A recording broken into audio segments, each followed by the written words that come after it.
What if I told you that a man reported his wife missing on Christmas Eve, organized search parties, gave tearful interviews pleading for her return, all while knowing exactly where her body was? This is the chilling true story of Scott and Laci Peterson, a case that gripped America and exposed one of the most calculated deceptions in criminal history. Modesto, California, December 2002. The holiday season was in full swing, and the Peterson household should have been filled with joy and anticipation. Laci Peterson was 8 months pregnant, her belly round with the baby boy she and her husband Scott had already named Connor. The nursery was ready, painted in cheerful colors, filled with gifts from baby showers and the dreams of first-time parents. Laci was known throughout her community as a vibrant, outgoing woman who lit up every room she entered. She taught aerobics, loved gardening, and was counting down the days until she could hold her son in her arms. Her friends described her as the kind of person who remembered everyone's birthday, who checked in on neighbors, who made the world a little brighter just by being in it. Scott Peterson, on the surface, seemed like the perfect husband.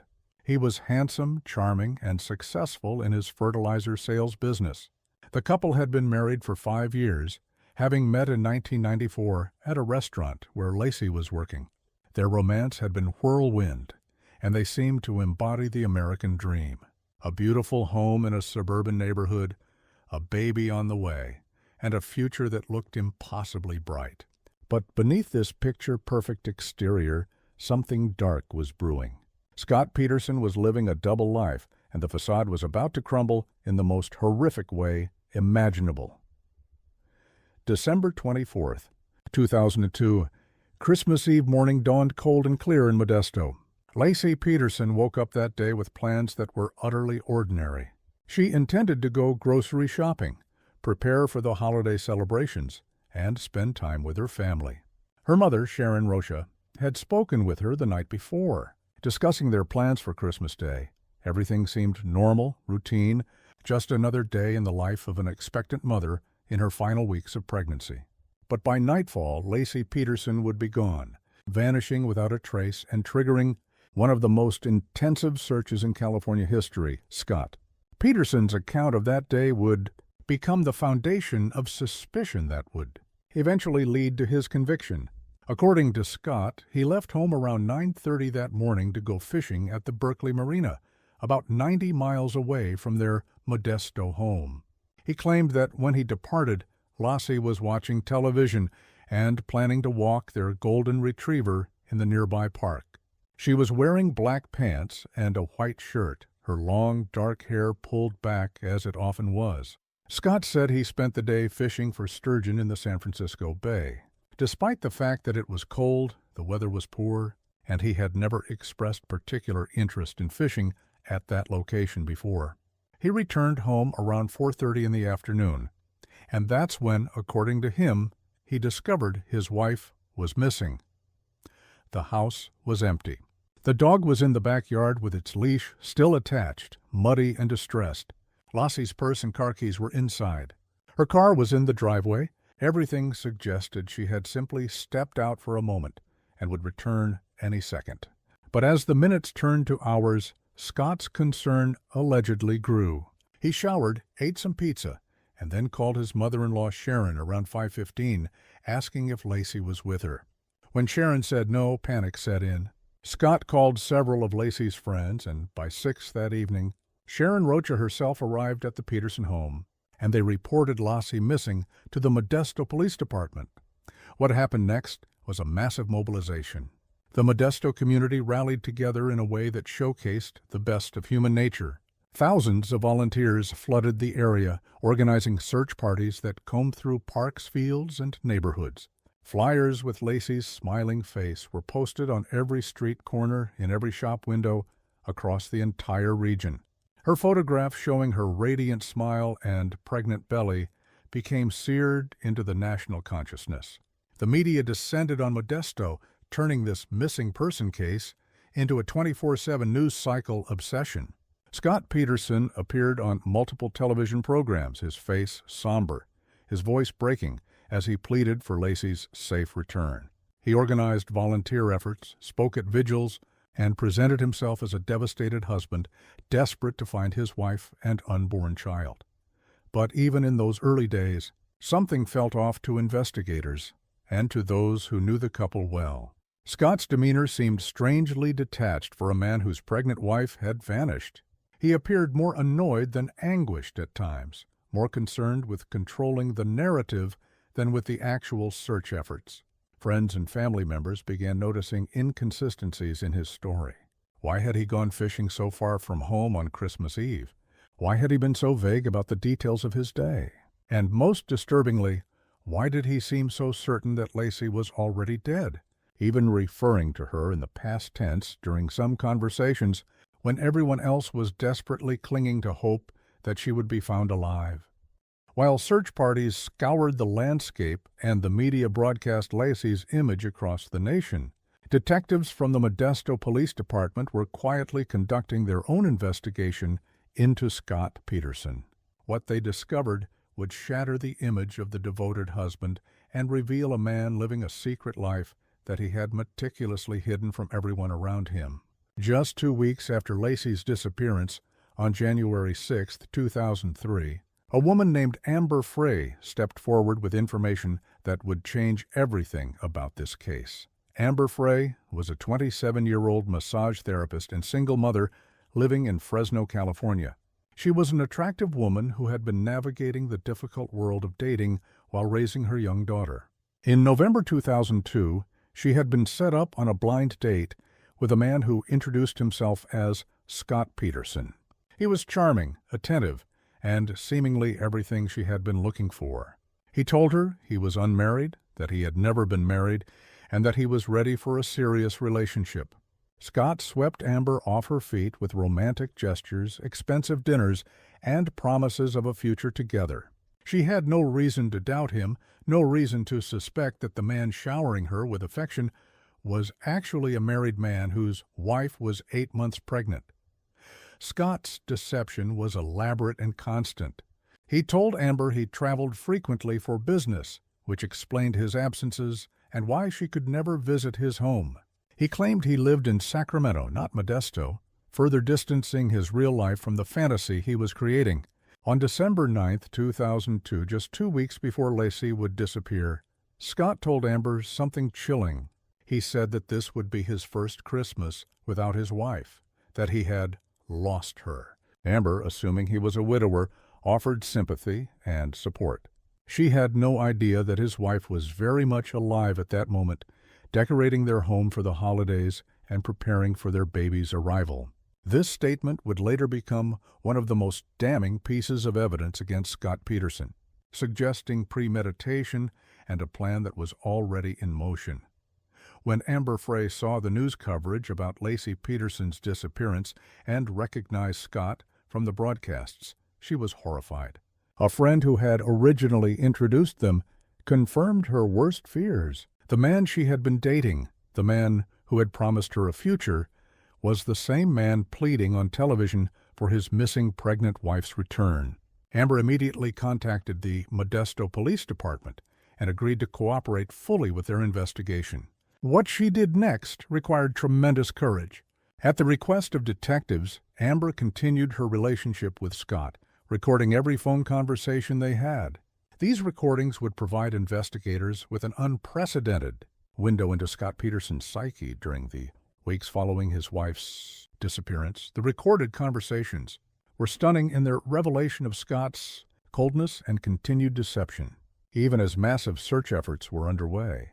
Even as Lacey's family was experiencing unimaginable anguish, Scott was calling Amber and pretending to be in Paris celebrating New Year's Eve when he was actually at a candlelight vigil for Lacey in Modesto.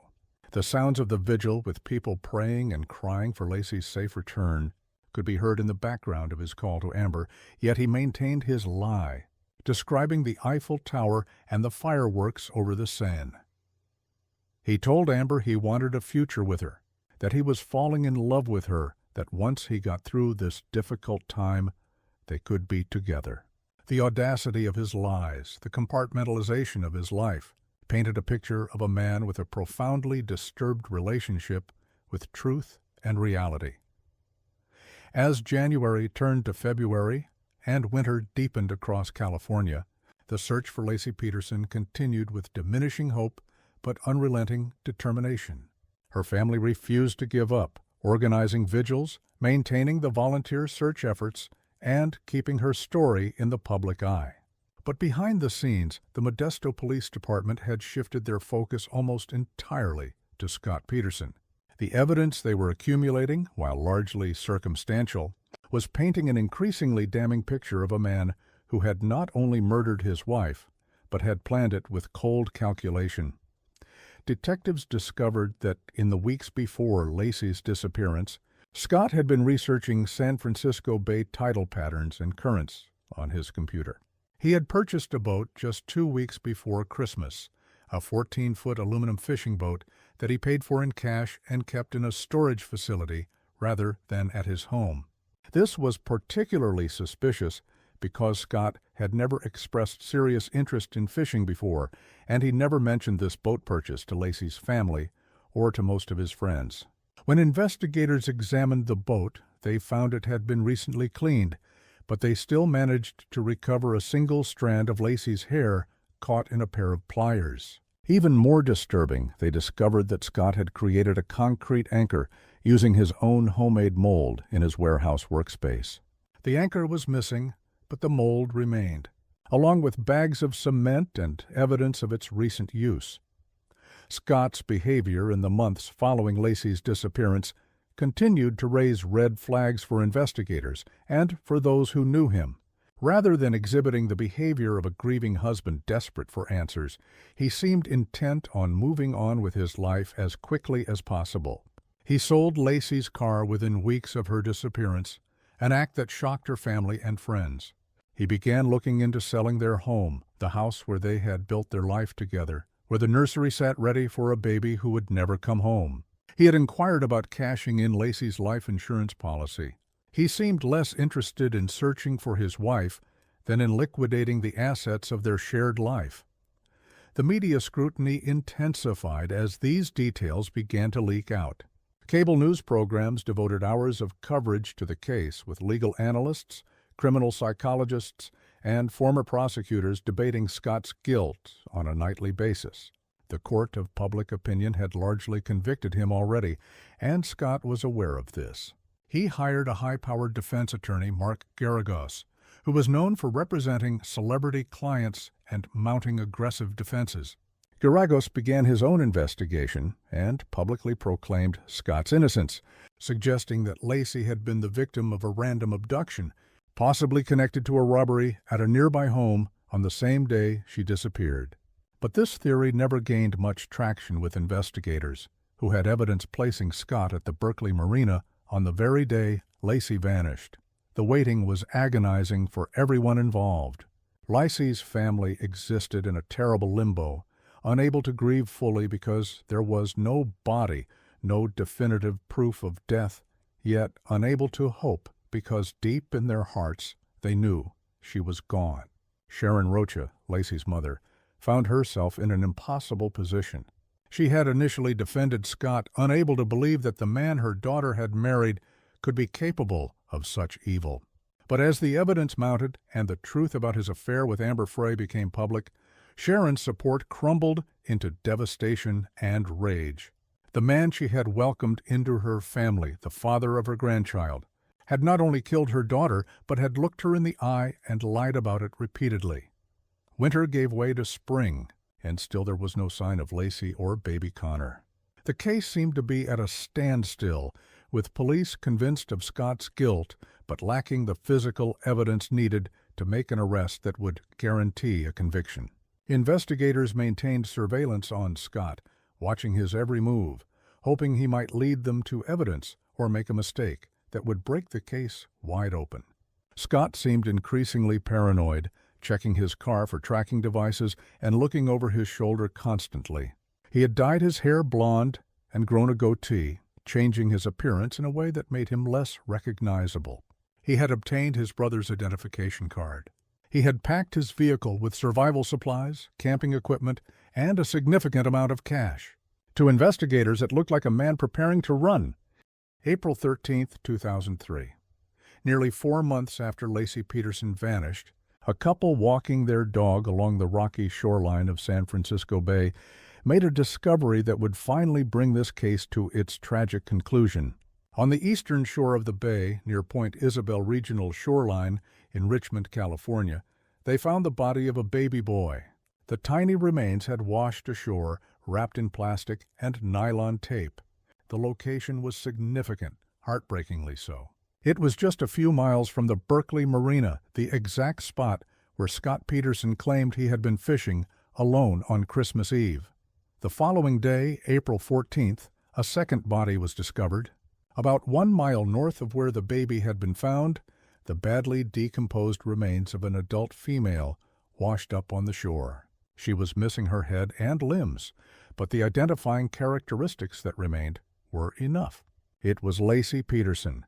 The discovery sent shockwaves through the investigation and the nation. For months, everyone had been operating on assumptions and circumstantial evidence, but now there was proof of death, and the location of the bodies spoke volumes.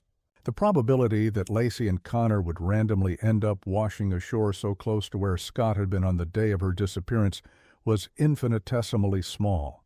Forensic experts and oceanographers would later testify that based on the tidal patterns, currents, and the condition of the bodies, they had likely been in the water since late December, consistent with the timeline of Laci's disappearance.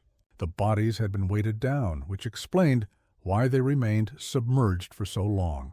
But eventually the weights had detached and the remains surfaced. The condition of Laci's body made determining an exact cause of death impossible. The medical examiner could not definitively say whether she had been strangled, suffocated, or killed by some other means. The trauma to her body could have occurred before death, or could have been the result of months in the water and predation by marine life. Baby Connor's autopsy revealed that he had been full-term or very nearly so at the time of death, and there was evidence suggesting he may have been expelled from Laci's body after she died, a natural process that can occur post-mortem. These details were horrific for the family to hear, but they also provided crucial information for the prosecution. The fact that both bodies were found together in the same general area, tied directly to Scott's alibi location, was devastating evidence against him. Within days of the bodies being identified, on April 18, 2003, Scott Peterson was arrested in San Diego, about 90 miles from the Mexican border. The circumstances of his arrest only deepened suspicions about his guilt. He was driving his Mercedes, which was packed with camping equipment, multiple cell phones, credit cards belonging to family members, approximately $15,000 in cash, several changes of clothes, and 4 cell phones. His hair was dyed reddish blonde, and he had grown a goatee that significantly altered his appearance. His brother's identification card was in his possession. When asked by police why he had these items and why he was in San Diego, Scott gave vague and contradictory answers.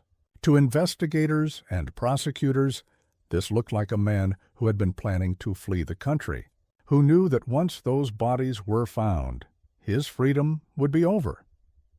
The arrest brought a mixture of relief and anguish to Laci's family. Finally, there would be accountability. Finally, the man they now believed had murdered their daughter and grandson would face justice. But it also meant confronting the reality that Laci and Connor were truly gone, that the worst had happened, and that someone they had trusted and loved had betrayed them in the most unthinkable way possible. Sharon Roach's grief was compounded by rage and incomprehension. How could Scott have killed Laci, the woman who loved him unconditionally? How could he have looked at her pregnant belly and decided to destroy not just her life, but the life of his own child? These questions haunted everyone who followed the case. Scott Peterson was charged with 2 counts of murder, first-degree murder for Laci, and second-degree murder for baby Connor. The distinction in charges reflected the legal reality that killing an unborn fetus constituted a separate crime, but with a different legal standard than killing an adult. The case would go to trial, but even before jury selection began, it was clear this would be one of the most closely watched criminal proceedings in American history. The prosecution would have to prove beyond reasonable doubt that Scott Peterson had murdered his wife and unborn son, despite having no witnesses, no murder weapon, no crime scene, and no definitive cause of death. They would have to rely on circumstantial evidence, on showing the jury that the web of lies, suspicious behavior, and statistical improbability all pointed to one inescapable conclusion: Scott Peterson was a murderer. Section 6. The Trial and Aftermath, June 2004. More than a year after Scott Peterson's arrest, his trial finally began in Redwood City, California. The proceedings had been moved from Modesto due to the massive pretrial publicity that had saturated the area, making it impossible to find an impartial jury. The trial would last 5 months, becoming a media spectacle that dominated headlines and cable news coverage. Court TV broadcast the proceedings live, and millions of Americans tuned in daily to watch the drama unfold. Outside the courthouse, crowds gathered, some supporting Scott and proclaiming his innocence, but far more calling for justice for Lacey and Connor. The atmosphere was charged with emotion, anger, and a collective need to see this case reach its conclusion. The prosecution, led by Deputy District Attorney Rick DiStasso, built their case methodically piece by piece. They presented the jury with the timeline of Scott's suspicious behavior, starting with his affair with Amber Frey and his statement to her 2 weeks before Lacey disappeared that he had lost his wife. They introduced the recorded phone calls between Scott and Amber, letting the jury hear in Scott's own voice how he had lied about being in Paris when he was actually at a vigil for his missing wife. They brought in oceanography experts who explained the tidal patterns and currents of San Francisco Bay, demonstrating how bodies dumped near the Berkeley Marina on December 24th would likely surface, exactly where Lacey and Connor were found in April. They showed the jury evidence of the boat Scott had purchased secretly, the concrete anchors he had made in his warehouse, and the computer searches for bay currents. They presented testimony about Scott's bizarre behavior after Lacey's disappearance, his attempts to sell her belongings, his appearance changes, and his apparent preparation to flee. Perhaps the most powerful moments of the trial came when Amber Frey took the stand. She testified for 8 days, describing her relationship with Scott and the elaborate lies he had told her. The jury listened to hours of recorded conversations, hearing Scott's voice as he maintained his deception even while his wife was missing and presumed dead. Amber's testimony was crucial because it established motive. Scott Peterson was a man who wanted to be free of his marriage, free of the responsibility of fatherhood, free to pursue a new life with a new woman. The prosecution argued that rather than face divorce, financial obligations, and the shame of abandoning his pregnant wife, Scott had chosen murder as his solution. He had calculated that if Lacey simply disappeared, presumed to be the victim of a random crime, he could play the grieving husband while secretly moving forward with his life. The defense team, led by Mark Garagos, attempted to create reasonable doubt by suggesting alternative scenarios. They argued that Lacey had been kidnapped while walking her dog, possibly by the same people who had committed a robbery in the neighborhood that same day. They questioned the reliability of the physical evidence, noting that only a single hair of Lacey's had been found in Scott's boat, which could have been transferred innocently. They pointed out that there was no direct evidence, no eyewitnesses, no murder weapon, and no definitive cause of death. They portrayed Scott as a flawed husband who had made terrible mistakes by having an affair and lying to investigators, but insisted that infidelity was not the same as murder. They suggested that the police had focused on Scott too quickly and had failed to investigate other possibilities because of confirmation bias and media pressure. But the defense faced an uphill battle.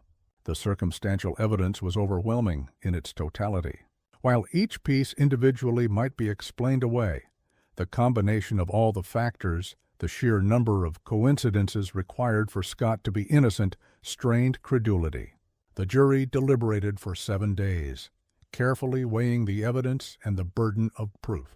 On November 12, 2004, they reached their verdict. Scott Peterson was found guilty of first-degree murder in the death of Laci Peterson and second-degree murder in the death of their unborn son, Connor. The courtroom erupted in emotion. Laci's family wept with relief and anguish. Scott showed little reaction, maintaining the same flat affect that had characterized much of his appearance throughout the trial. The penalty phase of the trial began shortly after, during which the jury would decide whether Scott Peterson should receive the death penalty or life in prison without possibility of parole. The prosecution presented victim impact statements, allowing Laci's family to speak directly about their loss and the devastation Scott had caused. Sharon Rocha gave gut-wrenching testimony about losing her daughter and grandson, about the betrayal she felt, and about how Scott had not only killed Laci, but had destroyed their entire family. The defense pleaded for mercy, arguing that executing Scott would serve no purpose and that life in prison was sufficient punishment. On December 13, 2004, the jury recommended the death penalty. Scott Peterson was formally sentenced to death and sent to San Quentin State Prison to await execution. For years, Scott remained on death row, maintaining his innocence and pursuing appeals. His case wound through the California appellate system, with his attorneys arguing various grounds for overturning his conviction.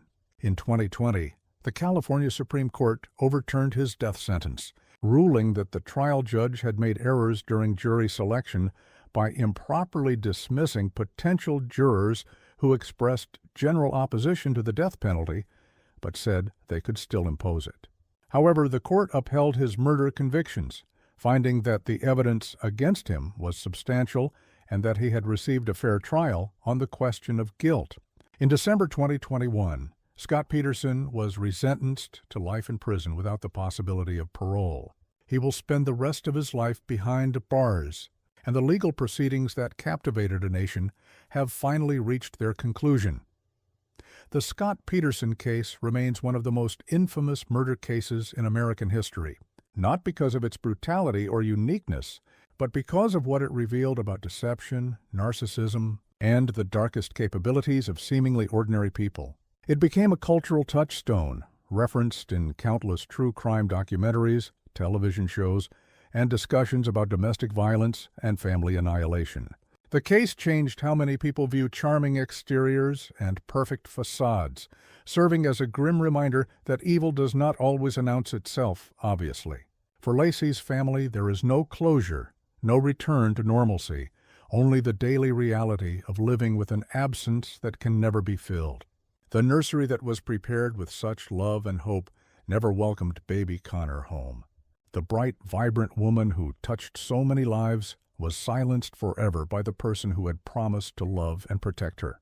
This is the tragedy of the Scott Peterson case, a story not just of murder, but of trust betrayed, love destroyed, and innocence lost in the most devastating way imaginable.